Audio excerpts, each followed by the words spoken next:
Ladies, I'm going to open this up to any one of you. When did you first hear about MWEG and what drew you to want to be involved? Brooke.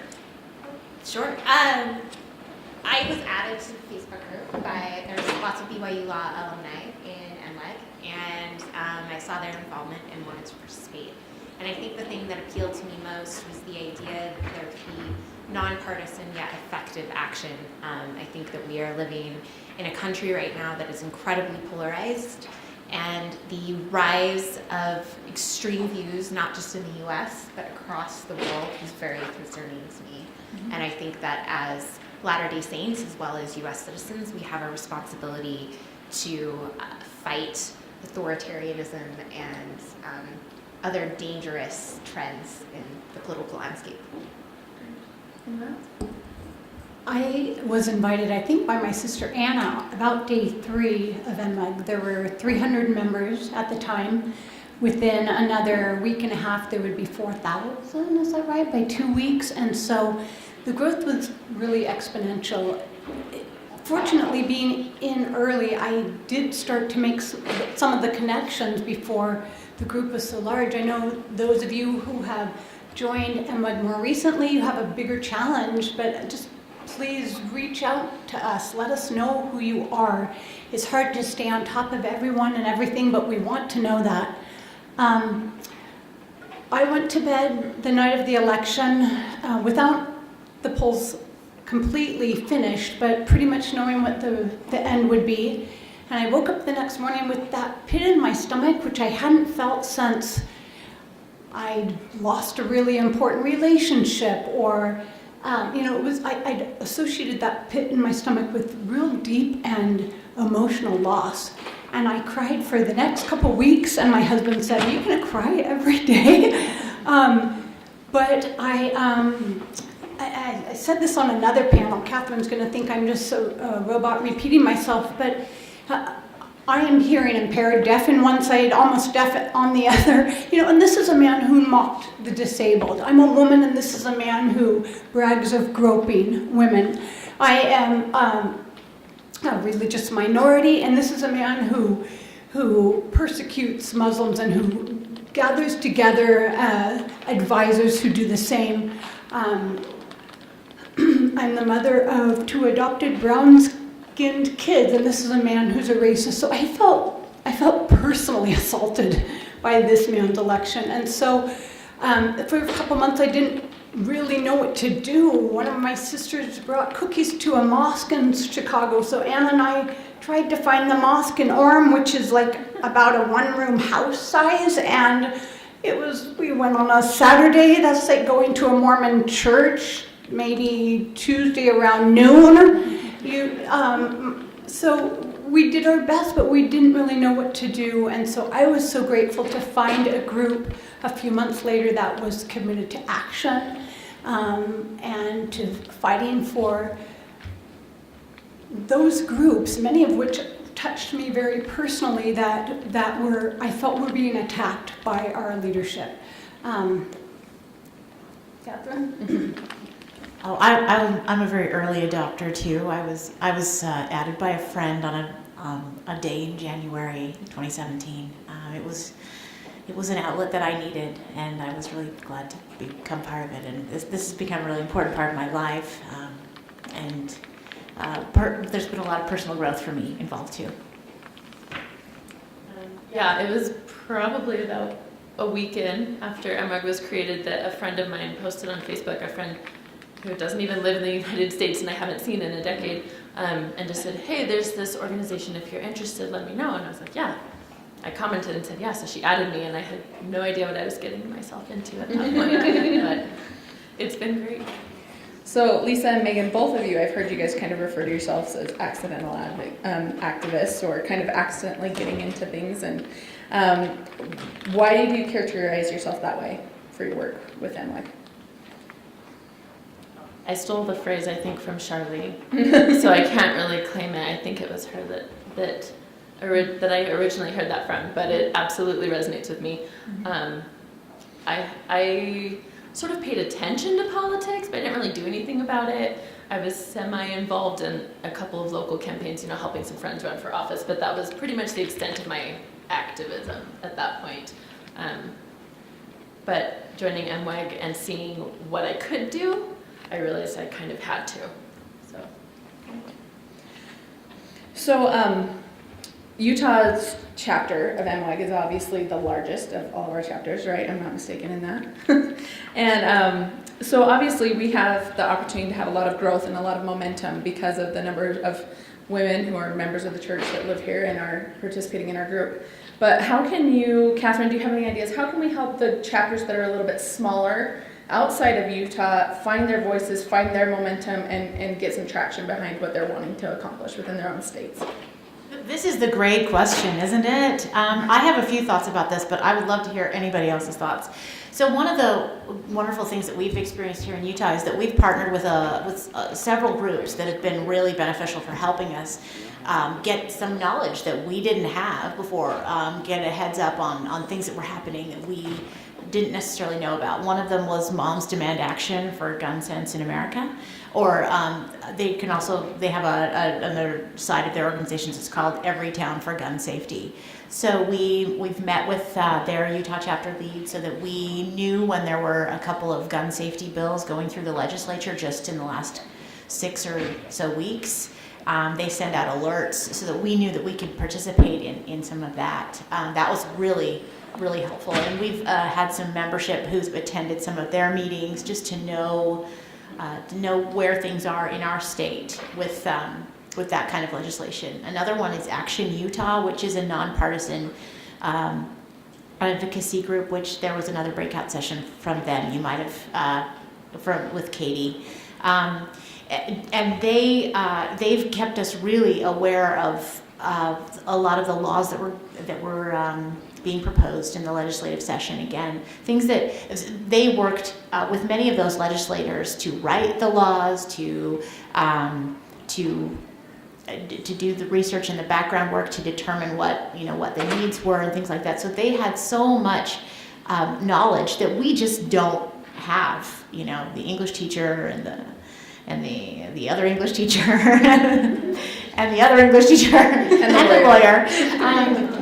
So they helped us immensely, and we were able to sort of work with them. So I would say if we can find other organizations in other states that you can work with, that is a really powerful way to leverage. And we've met so many amazing people, and the connections continue to grow as we've gone to the legislature, and we've met with other people who are really excited to work with us, and we have many common goals. We don't always share all the same goals, but many times these are relationships that are really powerful and can help us move forward. I think that there's just really no need to invent the wheel. And when you're dealing with a small contingency, if your chapter wherever you are is a little bit smaller, your role can be to amplify the voices of those in your state who are already putting forward ethical policies. So a lot of times I feel like the action that I've seen from the MWEG Utah chapter, sometimes there are things that we initiated that initiated from inside that group that they felt very strongly about. But a lot of times our role was just to get out the word to our members of the good things that were already happening in local government. And these groups will be thrilled to have you connect with them and to know that there is a sizable or significant group of women that are committed to, that share their values on that particular topic or issue.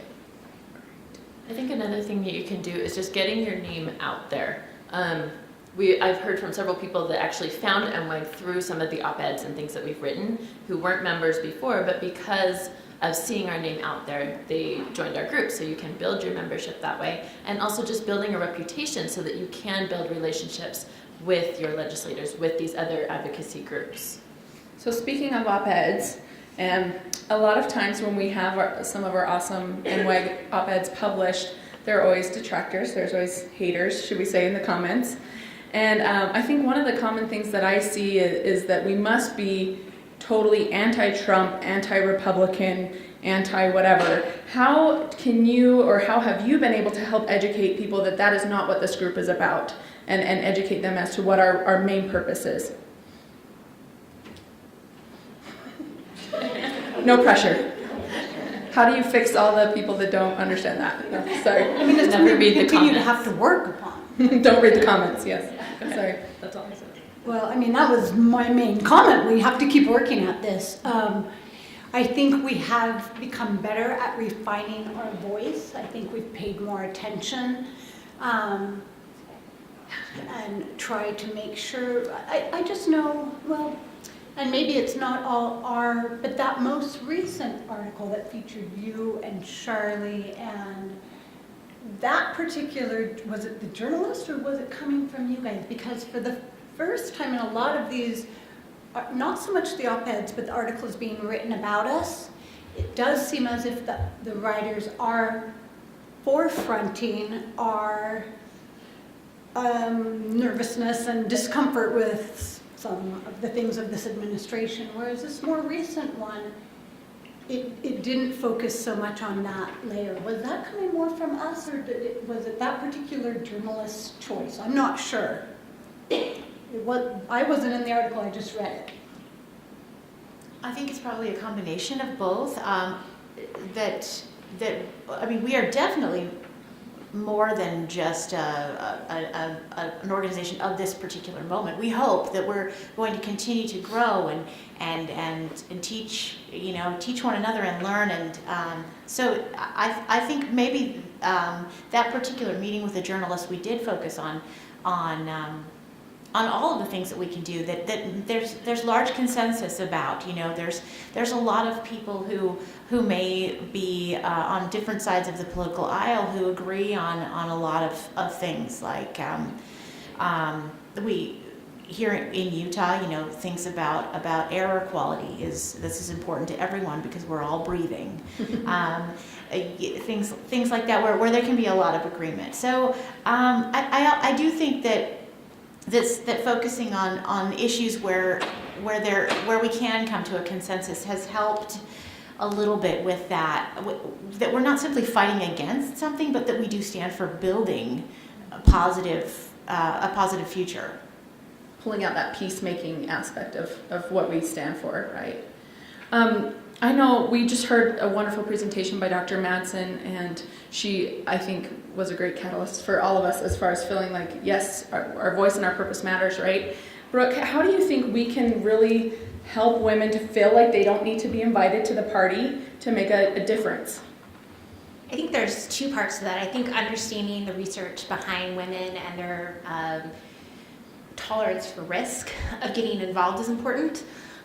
So there's been research that in the corporate world that women, when they look at a job description, and let's say there's 10 qualifications, you need to be proficient in software X, you need to know how to have Y, you need to have Z experience, that unless they fill like 9 or even all 10 of those things, they just won't apply.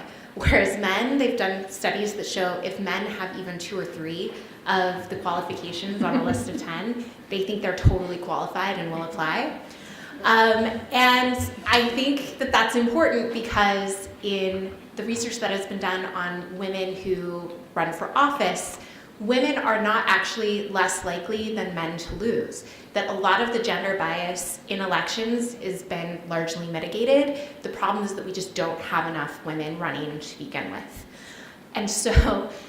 And I think it's because women sort of look at it as a job application and they see all these different qualifications that a politician must have, and they say, oh, well, I've never done that before. And in other words, they think that they have to be a politician already in order to run to be a politician. And I think that that's backwards, right? And it's the same thing in the corporate world. Like, you don't have to already be a senior developer to apply for the senior developer position. That's absurd. No one would ever be able to apply or be promoted or grow in their careers unless you stretch a little bit. So I think the first thing is to just recognize that inherent bias that you might have in yourself, that you need to look at a position and that it's okay if you don't already know how to do everything. Particularly in politics, really the only qualification to run for office is, are you a citizen? Can you vote? That's kind of it, right? And to not put all this pressure that you already need to be this amazing leader in order to develop into one. I think the second thing that's really important with getting more women to run for office is to remember that as much as we hope that every woman overcomes that internal bias, that it is still there. So please don't hesitate to reach out to the women around you and encourage them to run. Studies that have been done on women who choose to run for office have found that most of them did so because someone else approached them. Whereas most men running for office sort of had this internal desire that like, oh, I would make a great politician, I'm gonna go ahead and run. For women, it was usually because someone else reached out to them and said, hey, I really like the way that you approach things, or I think that you share a lot of the same values that our community does, or you really handled this particular project in our community really well. Have you considered running for office? So I think that we need to be cognizant of the bias we hold against ourselves, but also of helping other women overcome their bias and recognizing the women around us that are contributing in positive ways and encouraging them to run. Thank you. Megan, what are some of the events that MWEG Utah has participated in this last year, and which ones really stuck with you or did you find to be the most impactful? Let me see if I have a good enough memory to remember them all. So last summer we did a voter rally. If you are a Utah County resident, you probably remember the wonderful debacle that was the special election, in which over 70,000 ballots were sent incorrectly, and it was quite a mess.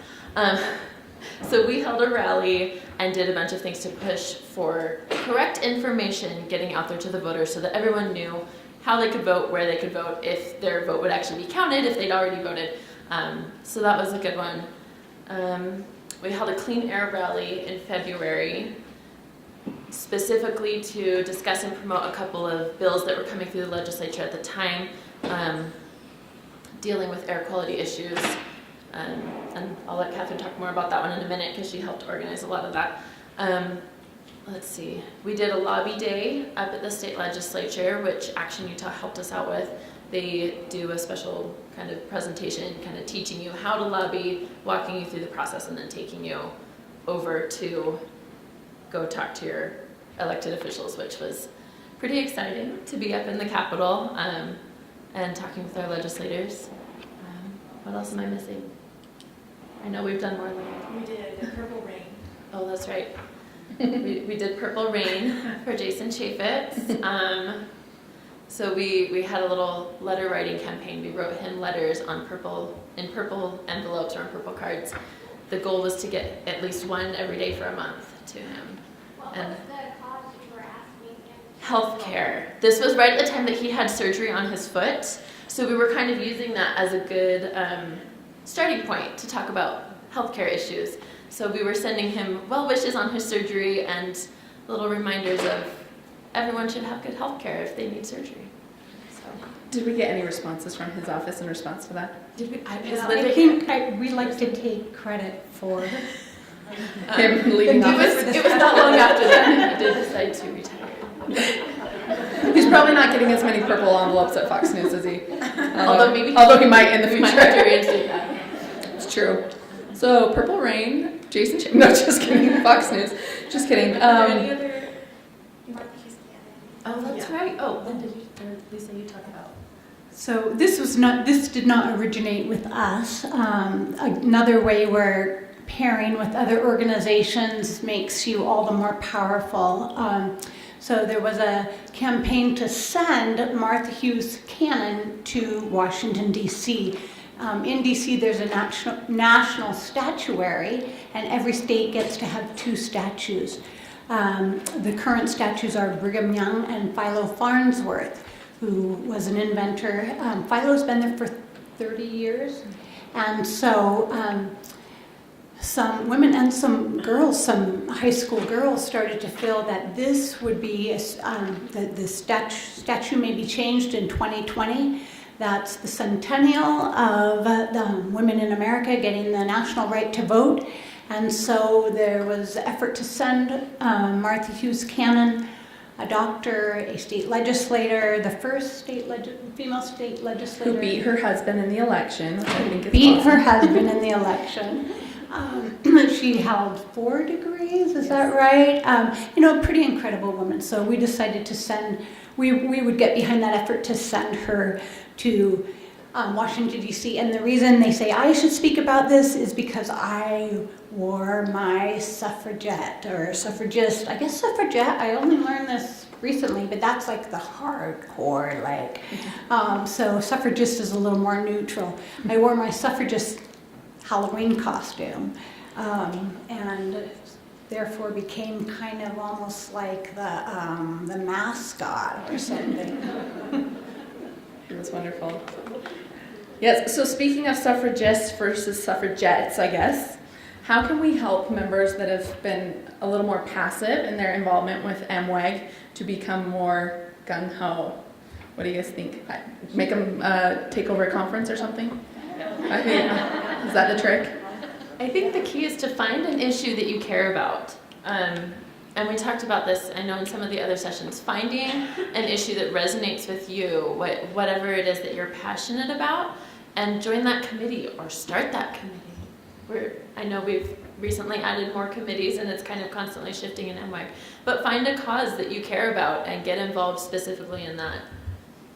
If you're not sure how to reach those committees, you could contact any one of us, and we'd be eager to help lead you to. And we've stopped sending out daily action items, which I did for a long time.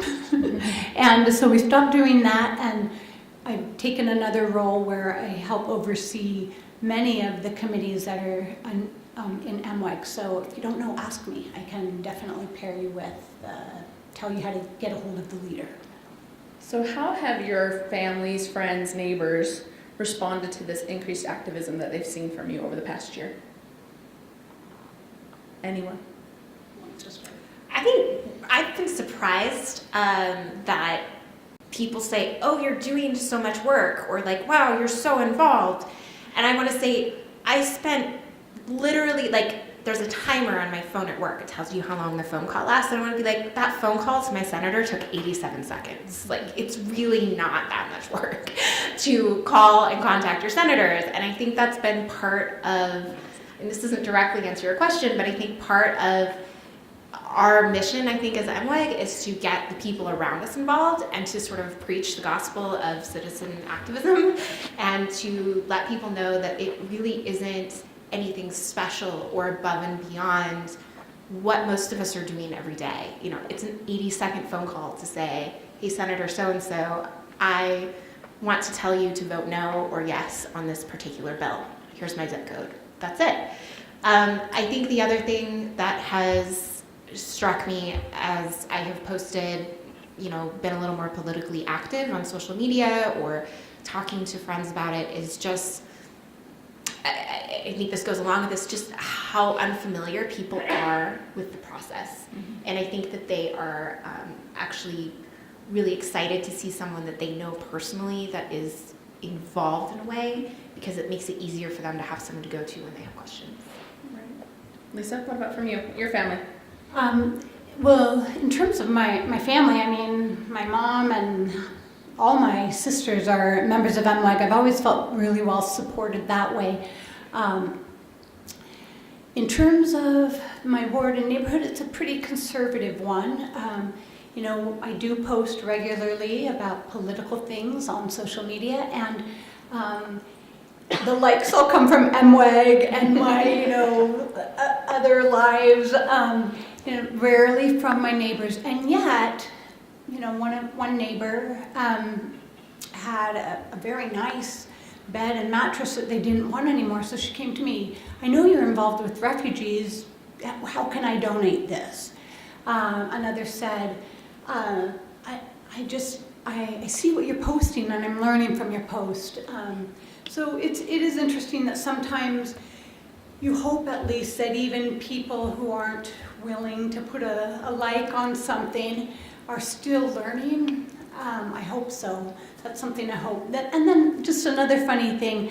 A few nights ago, my children, I've got 2 kids, and they were, doing squabbling at the dinner table. And I said, you two, look at each other. This is your friend for life. like one of your best friends for life.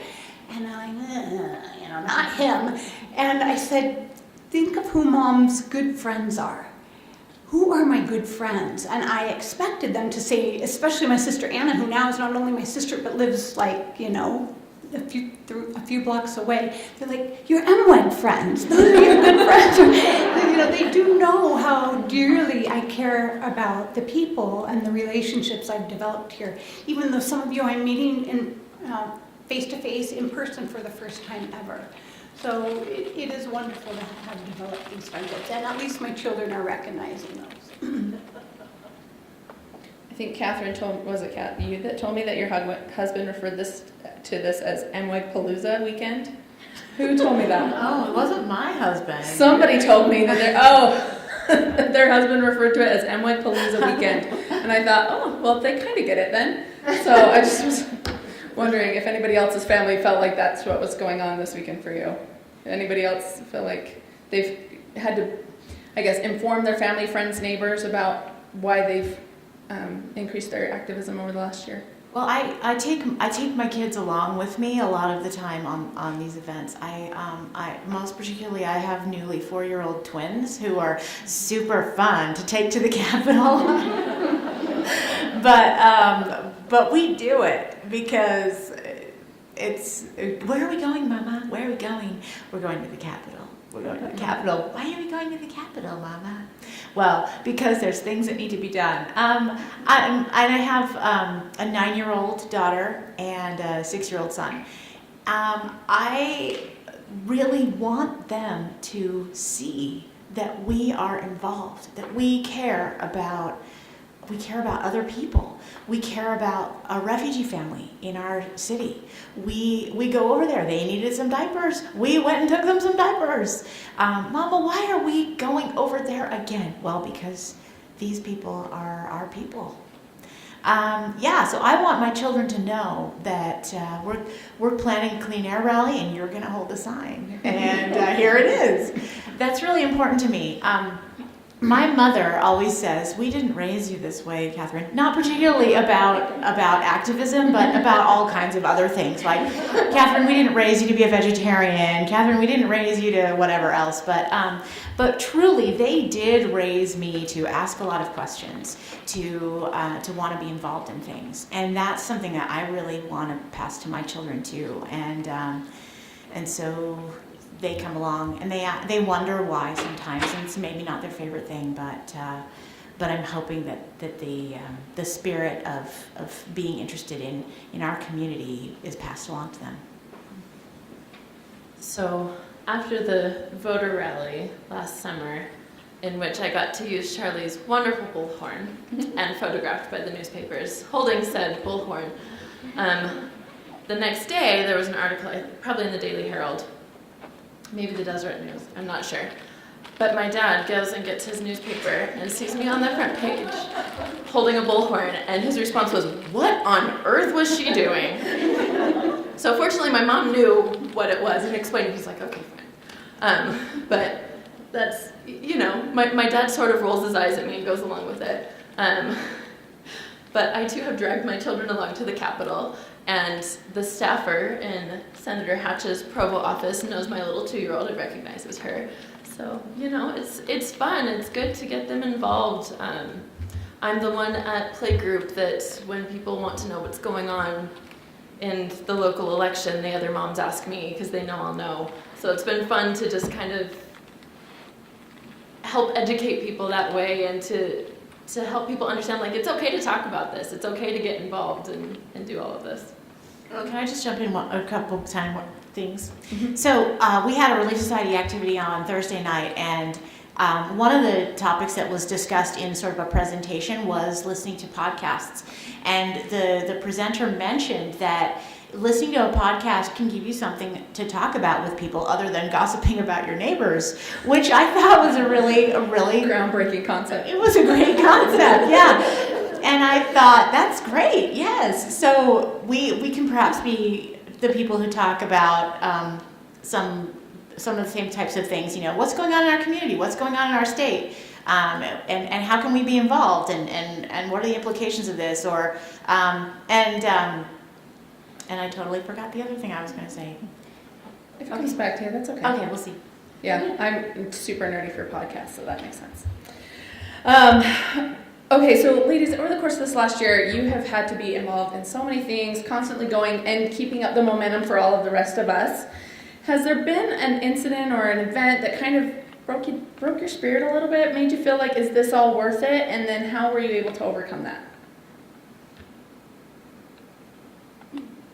Post by First a thing that jerky came to mind was neighbor? actually one that I felt it was energizing. So can I flip your Yes, question? please. I think going to the Capitol on the day that the Martha Hughes Cannon statue was passed, when the piece of legislation that would send a statue of her was passed, was just, it was so encouraging because leading up to it, there had been some really ugly, nasty comments. And it was like, it was baffling to see how much people were committed to preventing a female statue from representing the state of Utah. And it was a very small vocal minority, but it wasn't really clear to anybody, including Better Days 2020, who was the sponsor, you know, the real driving force behind the bill and who we were helping to sort of amplify their voice. It wasn't really clear how effective that vocal minority voice was going to be. And so to show up at the Capitol, and it was filled with people in support of this piece of legislation. There were legislators down the floor with boutonnieres that showed their support for women's suffrage. There were Girl Scouts, that moms had pulled out of school to come watch this historic moment. And then the votes came up, and it passed overwhelmingly. And it was just such a relief to see that common sense and goodness had prevailed. And we were worried that the vote was going to be much closer. Now, I still think that we thought it was going to pass, but we were prepared for the very discouraging reality that it might be a slim passage.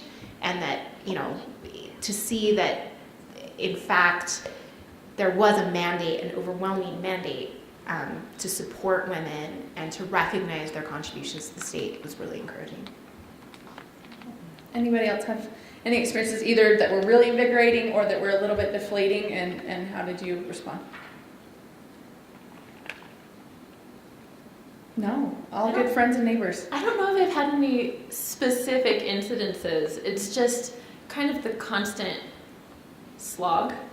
More than anything, it's just, it's like every day there's something new, some new problem that suddenly pops up, and so sometimes it's just tiring more than discouraging. It's just, oh, do I have to read the news today? And some days I don't, and that's fine. Sometimes you have to take a little break and then find those energizing things or those things that you care about that kind of get you back into it. I wish that I could flip the question and say something really positive. But I do have a refugee family that I work with in Orem, and they also have a little network in their neighborhood that is supporting them in a couple of ways. And I had gone to a meeting of this neighborhood network. I simply went as a friend to the family, and there were a lot of negative things said at that meeting, and I was trying to remind myself not to let laser beams shoot out of my eyes and zap anyone at the meeting. And I came home feeling really terrible about the misunderstanding of a refugee family from a different culture. And then I spoke to one of the network family members on the Utah neighbor, not the refugee family. I spoke to one of them on the phone, and I used a few strongish words and hit my hand on my countertop as I was talking to him, and I continue to feel really frustrated and horrible about the whole experience, and the lack of understanding that was being shown. And he then sent me an email immediately asking me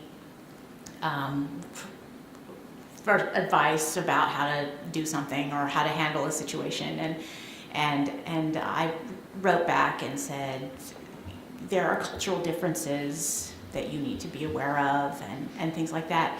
And then I think that even it's hard as a woman, and I think of myself, as a small woman, I'm not that young anymore, but I used to be younger. Didn't we all, right? Didn't we all, right? So I think of myself, it's very hard to call out a man who might be like he's not my bishop, but he's somebody's bishop, right? And say, you're not understanding this particular situation in quite the most loving way that you could be understanding it. But there was a change that happened after I said strongly, you are misunderstanding this family.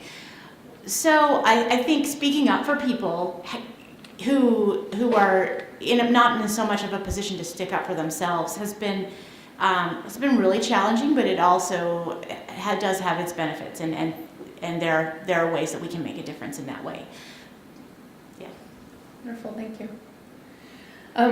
What are some directional things or issues that you would like to see Utah MWEG focus on during the course of this next year? Either internally or externally, I should say. Is there some things that you think as an organization we're going to be tightening up on, or do you think there's issues in our community that we might spend a little bit more time on?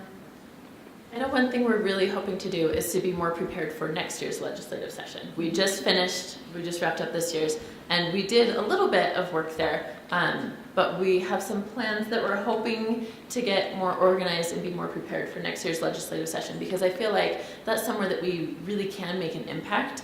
A lot of our state legislators don't really even hear from their constituents, so if we're organized and prepared to lobby and to discuss bills and issues with them, I think we can really have a good impact there. And I think that's something that all of the states can think about doing as well, being aware of your legislative session and how can you be impacting that. One way that we're hoping to sort of get ahead of the ball on next year's legislative session. I know, for example, Amber and I are working, she's the environmental lead for MWEG, but she's also a member of the MWEG Utah chapter, and she and I are working on an op-ed that sort of summarizes this legislative session's achievements in the area of air quality, which is a big deal in Utah right now. But also mentions here's what we hope to see from our legislators next year, and please, encouraging people to start reaching out to them now so that these legislators have time to put together really thoughtful, effective bills. By the time the legislative session has started, it is too late to come up with legislation in most cases. If there are issues that you feel passionate about, now through the fall is really the ideal time to be contacting your legislators, because it's going to be a little bit slower for them and they're going to have the time to really meet with you and to craft really good language. So I would encourage all of you to, just because a legislative session is over, don't just sit back and take a break. Go ahead and use this time to help them prepare really effective legislation for the next session. I think, yes, that obviously is going to apply to our chapter as well as any other chapter, right? Working over the summer to identify issues within their state that they want to work with their state legislators and representatives about. I think that at this point we've kind of addressed all the topics that we had talked about wanting to address.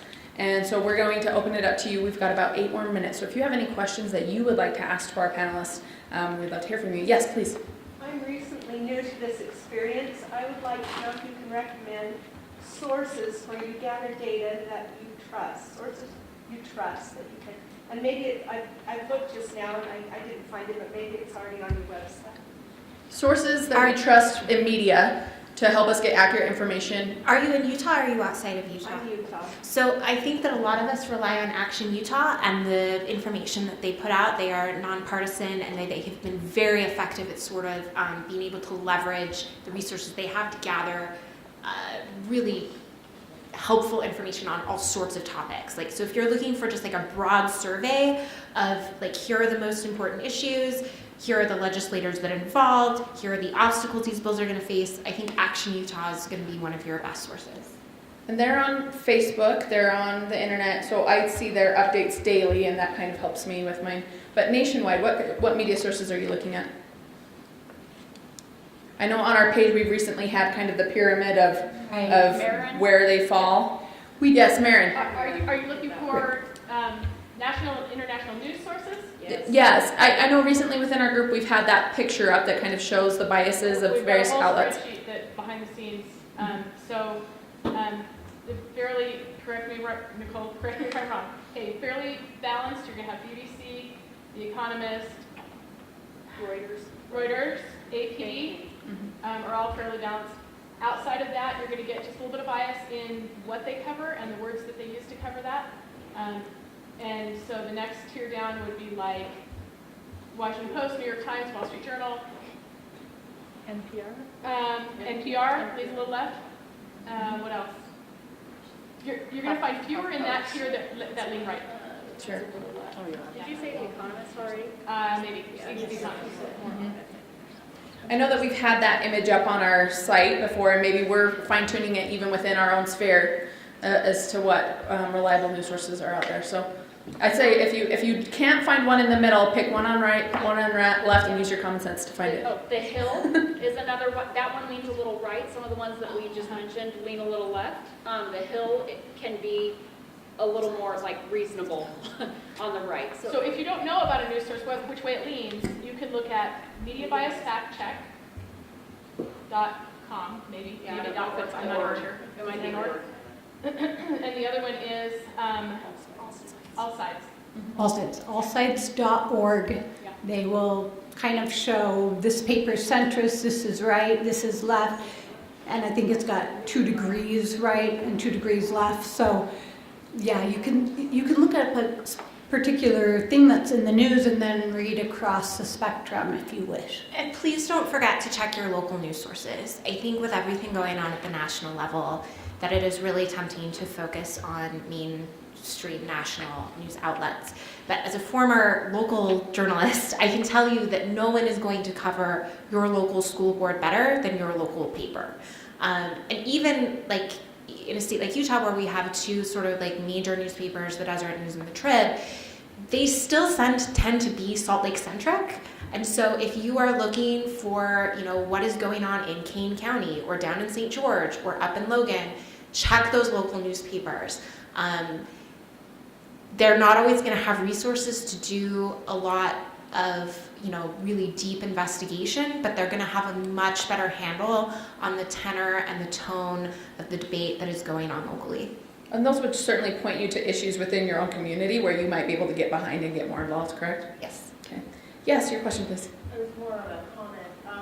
Looking at whether things are right or left isn't always sufficient. We need to know where are the steps that they follow about. Do they present facts? Do they do analysis of facts? Do they have topics they really want to take a stance on so they're not presenting the opposing views? So Absolutely. both ends of things, not just right or left. Sure, absolutely. Yes, please.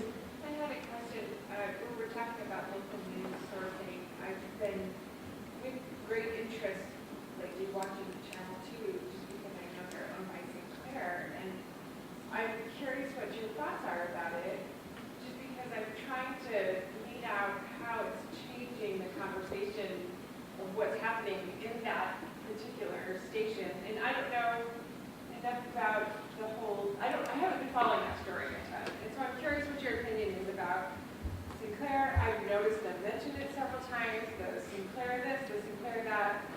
And so I know that it's bleeding into our local news. The corporate, The corporate message and the corporate branding and whatever's happening from the top down into our local news. I think you're right to be concerned. I think there are a lot of people in the journalism world that are concerned. And I think, again, I would just push you back to your local newspapers and radio. There's been studies shown, like the number of words, basically, that you can get in a print story versus a spoken story versus a broadcast story. And by and large, you're always going to get more information and the opportunity to hear more sides if you're listening to print and radio sources in addition to broadcast. And I'm not saying that broadcast doesn't have an important role to play in our media consumption, because there are images and live video moments that are captured that we simply can't get any other way. But it's really not the best source for sort of deep dives on things. And and most local communities cannot afford to support a broadcast station, and so you're going to run into that same sort of for lack of a word, big city bias in the broadcast stations, because those are the only communities that can afford to own and operate broadcast stations, whereas most small communities can, you know, even if it's just a weekly circular, support some sort of print or radio product. Great. Any other questions? Yes.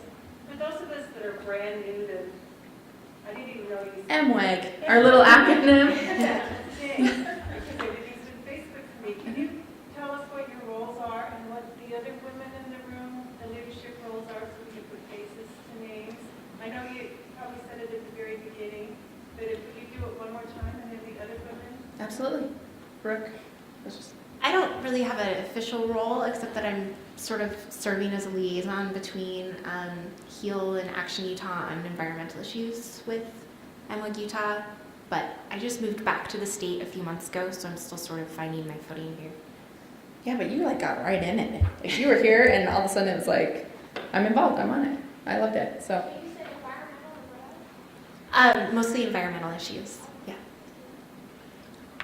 So I am the director of the Advocacy and Vigilance LEM of MWEG.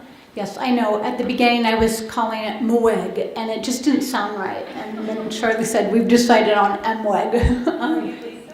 I'm Lisa. So I'm Lisa Halverson, and there are 16, we have even more committees, but the majority of our committees do fall under advocacy and vigilance. Committees such as anti-discrimination, and it has subcommittees of racism and LGBT issues. yeah, and why can't I think of all the rest right now? Religious Disabilities and seniors is not actually under that. We have an environmental action group, we have an education group, we have a senior citizens group, we have a women's issues group, I guess that's a subcommittee. We have immigration, refugees, healthcare, I'm just gonna look at all the voter signs around the room. engagement, which Catherine can tell you more about. So these are the groups that are especially active in terms of advocating, thus advocacy, advocating for change. So yeah, it would be great after we explain our things, if there are any other committee chairs, if they could pop up and say who they are and what committee they lead. Sure. Catherine? I am chair of voter engagement, and we do things like encourage voter registration drives, making sure there aren't unnecessary barriers to voting, gerrymandering, those kinds of things. Join my committee, please.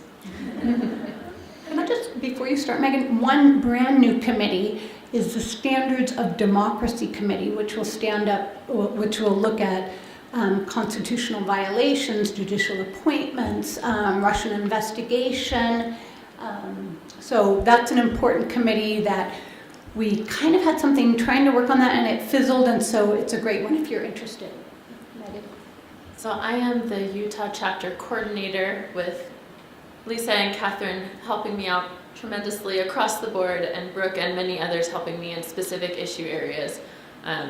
And I'm going to put a plug right now, we are trying to put together a committee that will specifically be over the legislative session next year. So if you're interested in that, specifically come talk to me, because we would love to get more organized with that. Okay. Standards of Democracy is... It's not on there yet. It's not, Yeah. it's not There's there. a page on this It's table. brand new. So, but yeah, so if you can see on the PowerPoint that just pulled up, it's showing how the organization is flowing these days. So obviously there's a lot of things that you could get involved in. So like Megan said, when you find that issue that tugs at your heartstrings and you're like, I'm passionate about that, we've probably got somewhere that you could work on. Yes? Yeah, so come see me if you don't know. My name is Emma Petty-Adams. I'm a facilitating director or a managing director, depending upon the week. And I would be glad to help you find your area of passion. And if you don't have a necessarily advocacy area of passion, but you have skills that... We take skills too. Yeah. We take skills. So communications, PR, or if you'd like to learn, we have people who can mentor you. Yeah, so religious freedom, and we've got a legislative session over there. Jessica is religious freedom. But come see, and I think we're going to actually be in the closing session. I think we're going to have most of the MWEG leaders stand to Yes. identify. Perfect. So we would love to meet you in person, and we'd love to help you figure out what it is that you want to help us with. And you don't have to give your entire life to it. I wanted to make sure that's clear. No, you do. We're going to make people sign an agreement. Wait, nobody told me I didn't have to give my whole life You to it. can't leave until you sign this. No, just kidding. I have 3 children. I teach piano lessons, and I'm doing this, and it's not. I'm not Superwoman. I sleep. I Charlie and I don't sleep. Yeah, no, it's important that we said that before. There's a place to be. Wonderful. And we do have Diana and Wendy and Charlie in the back. Oh, wonderful. So, And we don't take skills or issues, we take donations. You can donate at the table. We're set up. yes. Speaking of, we are, according to Wendy, we are going to be having an online store with even more items that you can purchase. So watch for that in the coming months. Anybody else that we missed? How and when do we actually join? On our website. Yes. Yes. And then add yourself to all the Facebook pages or request to be added and we'll let you in. Wonderful. Yes. I think it was within the last year we had kind of a online, who am I want to be a member, this kind of thing. And we kind of updated our roles at that point. But certainly I think we could probably work on doing that again. So welcome. We're so glad that you're here. And can I just put another plug too? We are trying to organize so that we know who we have in which congressional districts, both at the federal and the state level. So if you're in Utah, let us know. There's a poll on the Utah page, or you can just come tell me and I'll put it straight into my Google Sheet. Perfect. Any other questions? Yes. I know we all use Facebook, or we have to be part of the family, but my older sister just quit it for ethical reasons. What are you guys doing about it? I believe that there is some discussion about moving to a different platform. And so we are in the process. I say we like I'm making decisions. I'm not. But the we of MWEG, they are making decisions about where that's going to go, I believe. Is that accurate? Yes. It's in the process. It's in the works. That way we can still interact regularly, consistently with those who aren't on Facebook. So please add your email address when you sign up, so that we can contact you others after Facebook. That's really important. Yes, especially if we make that transition, or when we make that transition, that'll be very important. Okay. Any other questions? You're the sole reason I am on Facebook. So. Who is? You are the sole. I am? And Oh, me personally? Well, that's, everybody says that. That's what everybody says right now. Okay, we would just like to thank these ladies so much. They have actually done so much for our organization within our state within the past year, and as not only the Utah leads, but they've been a big support to leads in other states. And I think we've all been blessed and benefited from their hard work, and I think the way that we can pay them back is to become more engaged ourselves during this next year. And so certainly my hope is that none of us will leave today without getting committed to where we're going to be involved, and make ourselves available to them to be good resources to continue the work, to continue the growth of this wonderful organization, particularly as we head into this next legislative session. So thank you, ladies, and thank you for all coming.